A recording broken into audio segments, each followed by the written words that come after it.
It's David Robertson. I'm thrilled, actually. I didn't get a chance to introduce you, David. Hello. This is David Robertson, music director of the St. Louis Symphony Orchestra, is joining us this morning from a very rainy New York. Before you appeared, David, can you hear me? I did, yes. Oh, good. We can hear you too. David and I first met when I worked at the BBC Symphony Orchestra many years ago. Almost 20 years ago. And I was producing the very first Proms concert I ever produced as a radio producer was David. I don't think he knew that. It was an unforgettable evening for me. Anyway, we began then a conversation that has actually joined us together across the years and continents in various different iterations of our lives. And that conversation, the themes that we've wound around Berkeley Radical has been an essential element of that conversation about the centrality of the arts and culture in our society and how people like David, and they're rare, can make the vital impact to make this connection between this incredible music and our audiences. David, why don't we begin with Messiaen and this piece and this idea that you and Debbie created, and maybe you could actually take us back to Paris. Yeah, the interesting thing is I spent a lot of time as a child in those areas in the national parks. My parents loved Colorado and Arizona and New Mexico and Nevada, all of these areas where there are these incredible formations of nature. And so then when I was a musician, the sound of Messiaen's music, I was so delighted by what was going on with it that I was excited to conduct it. Although the music expresses the wonder of this place in a way that nothing else can, I always felt that if you didn't have a prior experience of the geological wonder of Bryce Canyon and Zion and Cedar Breaks, that you were somehow deprived of the real completeness and beauty of Messiaen's music. It's the extension of what we see in Berkeley Radical, where there's the idea that all the arts are not simply focused on one thing. They don't sequester themselves and keep themselves apart from regular life.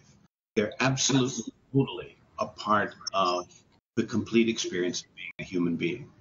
And so in this case, although you may not have had the possibility to travel to and see these wonders, in this actual experience, you go quite literally from these canyons to the Star of All and back. And suddenly what you realize is that the boundaries of your imagination do not exist. They fall away.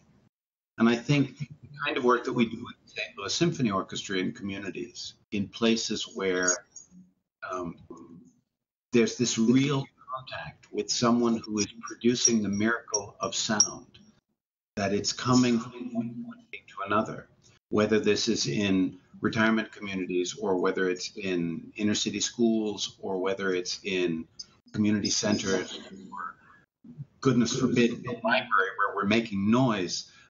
These sorts of moments are the ones that people really recognize. And way back before I knew Matias, that's going back a long way, I was a conductor of a youth concert in Jerusalem, and I didn't speak Hebrew. So we had to have a sort of dialogue with the person who was going to present. And these were very young children. These were 3 to 5 year olds. And so I came in on a scooter. And we had this wonderful concert, and I conducted, and he did the presentation. And I'll never forget walking down the street of Jerusalem 4 years later, and a kid just pointed at me and said, "Hey, you're the guy on the scooter. I really loved it." And the thing is that you never know how music is going to connect with people. And so being able to bring the St. Louis Symphony Orchestra to Berkeley and have them be part of this first year of the project, where there's such a connection, whether they're on stage dressed as a formal symphony orchestra, or whether they're interacting with students, or they're interacting with children, or they're interacting with adults, there is this incredible sense of love that is allied with the dedication that they bring, whether it's playing Messiaen, Mahler, or John Adams. That is really at the heart of sharing, which is what the arts and artistic literacy is all about.